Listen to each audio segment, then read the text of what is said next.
Hello guys, and welcome to this Volks Wizard video, and it's a bit of a special video today because we're going to look at an older car, not something we do very often on this channel, but it's a very interesting older car. It's this 1992 Audi 80. Now these are pretty interesting anyway because you don't see these around very much these days, particularly in this kind of condition. But this car's particularly interesting because it's come directly from Audi UK's heritage fleet.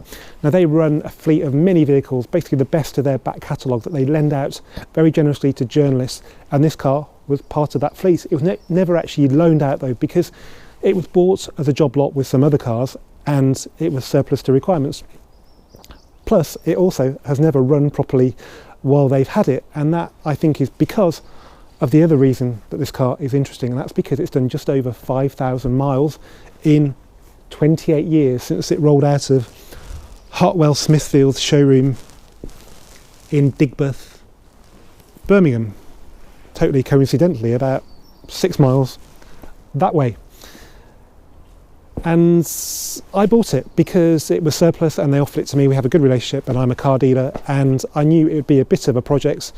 I found that out in a very interesting way. I test drove it out of the main office at Volkswagen UK up the road, and it conked out promptly outside Volkswagen UK Financial Services massive building, basically blocking the way in and out of their car park. Before the security guard though pressed the big red button and the police arrived, thinking we were some kind of crazy anti-finance protest, we got it running with a lot of brute force and revving and slipping of the clutch and limped it back down the road. And yeah, I agreed to buy it, but only on the basis that it was delivered. And it's been here now since just before Christmas, about a month ago, and over that time I've been trying to work out why it doesn't run. Now the good news was it was sold to me as a carburettor car, but if you're an Audi buff you'll probably know this is a single point injection car, which makes diagnosis a lot easier. Carburettors of the slightly earlier era, sort of 88 to 92, are an utter nightmare. But yeah, single point injection is like Mark III Golf driver, and they were quite a sweet driving car. Now I've had it in here trying to work out what the problem is. So basically when it warms up it just does not want to move. It'll rev but it won't take any load, it just sort of stalls pretty much. So I did that in here in this confined space, and when it was doing that it wasn't filling the place with fumes, which to me told me it was under fueling. The good thing about this car is that it runs Diagnostics, so you can plug VAGCOM in. There are about 14 sensors you can read. One of them is a lambda sensor, so that's an important thing to check it's working okay, and it was. And also when checking it, it confirmed that when it was conking out it was running lean, because the lambda figure went up from 1 to like 1.4 every time it sort of spluttered, which told me there was a problem with the fuel supply. So I took that out of the equation, took the coolant temperature sensor out of the equation. Also, when you unplug the coolant temperature sensor with a warm engine, it basically puts the choke back on, and it was running better like that, which again confirmed it seemed to be a lack of fuel supply. So obviously next step is to check the fuel pump. There's only one. It runs at the bottom of the tank. If you unplug it, the car doesn't run at all. So it was quite clearly running, but was it running sufficiently well? Well, what I wanted to do was just make sure that it was all working properly within the tank. The pump is based at the bottom of the tank, and it has to feed fuel to the top of the tank, and then that's fed to the engine. And basically there's a pipe that runs from the bottom of the tank. I'll put it on the screen now, and that goes from the pump up to the cap at the top of the tank, and that was all looking a bit perished. I couldn't really imagine it would be leaking fuel, but guess what? When I got the engine running and I had everything opened up so I could see in the tank, fuel was pouring out of that. So I thought, well, I'll just order one from Audi, it can't be too expensive. Well, unfortunately it was made obsolete in 2018. It's really frustrating, and that's why I don't deal in older cars anymore, because this car, okay, it's 28 years old, but this is the very crucial part of the engine or the running of the car, the fuel supply, and you can't order the part. Luckily there was one in Germany on eBay, and that has arrived today. I'm going to go and fit it very shortly. So this video will hopefully wrap up with my first ever drive of this 5,000 mile 1992 Audi 80. So keep your fingers crossed, and I'll be back here with my overalls on very shortly to show you exactly how I'm going to fix it. Okay guys, here we are in the workshop, and I've got the old bits and the new bits here in front of me to show you the difference. So this is the fuel pump. This sits at the bottom of the tank like that, and it feeds fuel up to this, through this hose, to this cap that sits at the top that way round. So all that's in the tank, that's outside the tank, and then the pipes and connectors join there, and the fuel goes to the engine. So this one was leaking pretty much, I think, around this bit where all this rubber's perished off it. So you can see there's bits missing. Well, guess where all those bits have ended up? In the bottom of the pump. So even if you change the fuel filter, which was actually brand new on this car, you would not get it running well unless you clean that off. So yeah, very interesting lesson. Now this is the brand new one. I don't know how it can be so immaculate because they're all old cars, but if you look at this rubber hose, it's incredible. I mean, look at that. So yeah, I'm pretty sure that's going to be quite reliable. The other issue with this one that was relatively cheap to take out the equation was that all the wiring for the fuel pump power was corroded as well, but it didn't make any difference when I chopped these bits off and put some other ones on. So that's it. I'll just show you where this sits then. So this is the B4 Audi 80, so it's a very, I think, quite an early one, because you get a J-plate old shape, so you can get, I think it was, yeah, within the first year. And the big difference between B3 and B4 was on the B3s, the fuel tank was behind the seats and you couldn't have a folding rear seat. The B4, they dropped it down where it is on most cars of this period really, and it's underneath the boot floor. So there it is. So you probably never see it because it's under the boot carpet. If you move the boot carpet, you see that. If you undo that, you'll see that connecting piece where the wiring and all the pipes join and go off towards the engine. And the smell of fuel now is pretty incredible. All this sort of black stuff here, I think is fuel. Some of it's mine, but there was this older stuff here, was here before. So somebody had been here before. And the return pipe Jubilee clip, which is just there, was loose when I opened this up originally. So yeah, somebody had definitely been here before. But quite clearly not cracked it.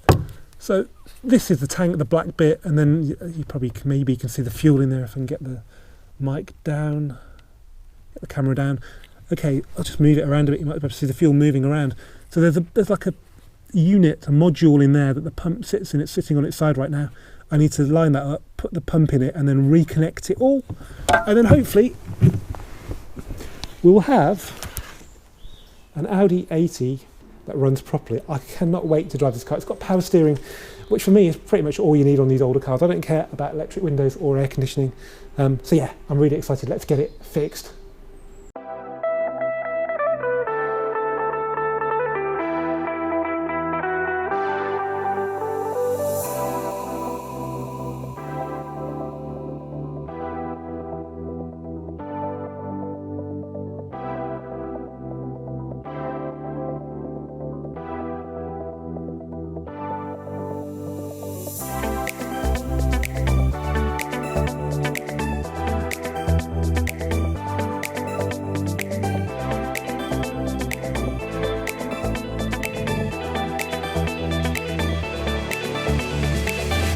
That's the dirty work done. I think I'm going to be smelling the petrol for the best part of next week now, but it has to be done. It's not a very nice job putting your hands in a fuel tank that was about half full. So if you're going to do that, make sure you wear gloves, make sure you wash your hands very thoroughly because petrol is very carcinogenic.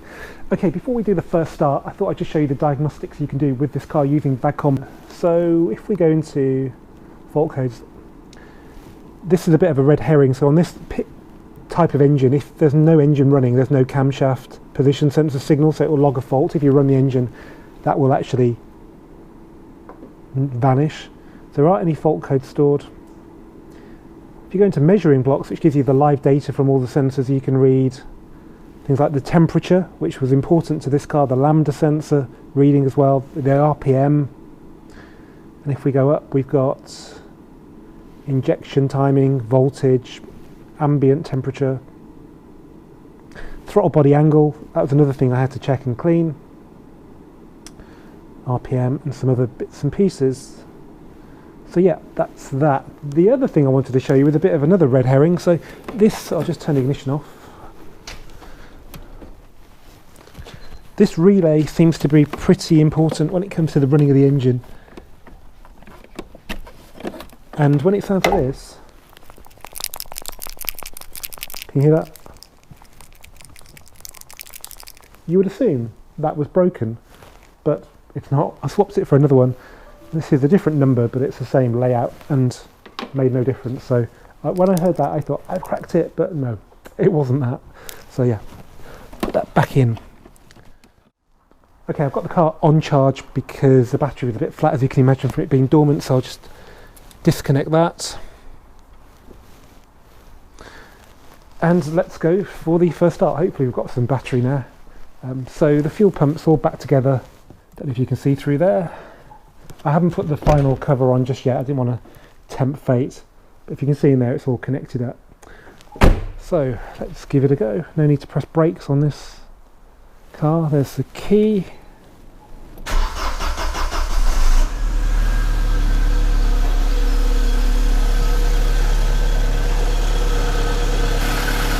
Okay, that sounds pretty sweet, doesn't it? But it always did when it was cold. So we're going to use the diagnostic computer to measure the coolant temperature, because it was around 80 degrees when it would start to play up. So let's see what we're on now.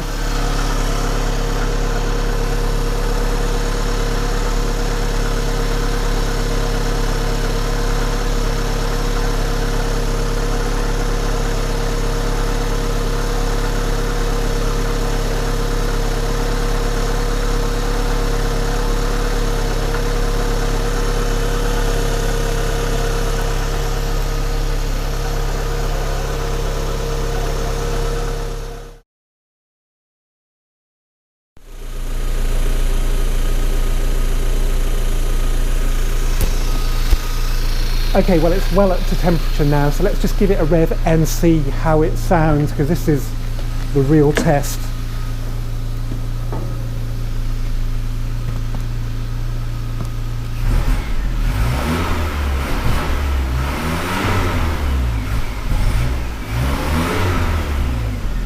It is still a little bit hesitant to rev cleanly, and that's probably to do with the fuel being quite old, and as you can see from the stains on the boot floor, it isn't particularly nice looking. It looks like it's quite contaminated. So I think the first drive will be down to the petrol station, which is about a mile away. Hopefully it will do that without any problems, because we've got a couple of tricky junctions on the way there, and then once we put, I don't know, about 20 pounds worth of fuel in, hopefully it'll run a lot sweeter, hopefully.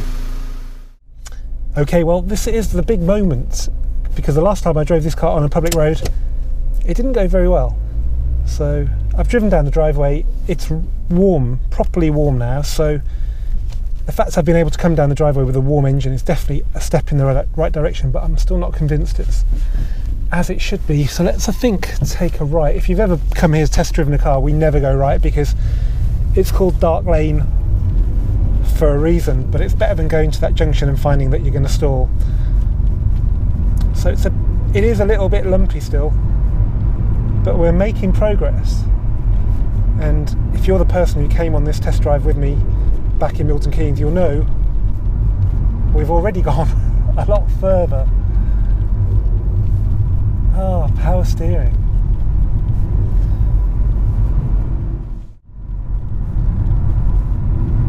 So yes, it's quite good. It'll be a bit quieter when I put the boot carpet back and the cap on the tank, because that's still open and there's a lot of road noise coming through, but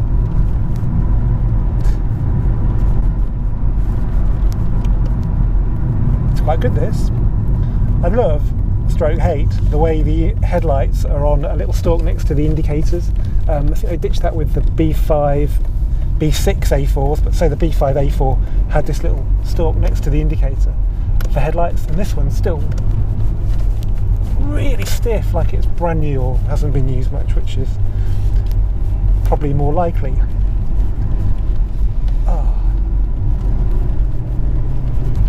So, you know, I do a lot of videos on new cars and they're brilliant, and yeah, they're very reliable and they get you from A to B without a fuss, and you can plug your phone in.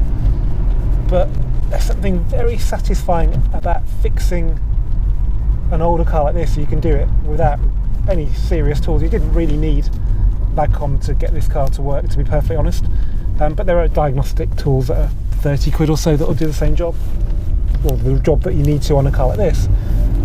But yeah, it's what really got me into cars back in the late 90s, was fixing them. So I was really into mountain bikes and I could take them apart to the last components, but cars I found a bit harder, but I still had a go. And it's all coming back to me. Why? Because being able to make this car run now and go down this road without any major fuss is a very satisfying thing. Anyway, we can even pull onto a main road and not conk out. Anyway guys, I hope you've enjoyed this Volks Wizard video. If you have, please give it a thumbs up. Please comment, please share, please subscribe. I'm really sorry there haven't been any videos recently. There will be some more soon. So hopefully see you for the next one soon.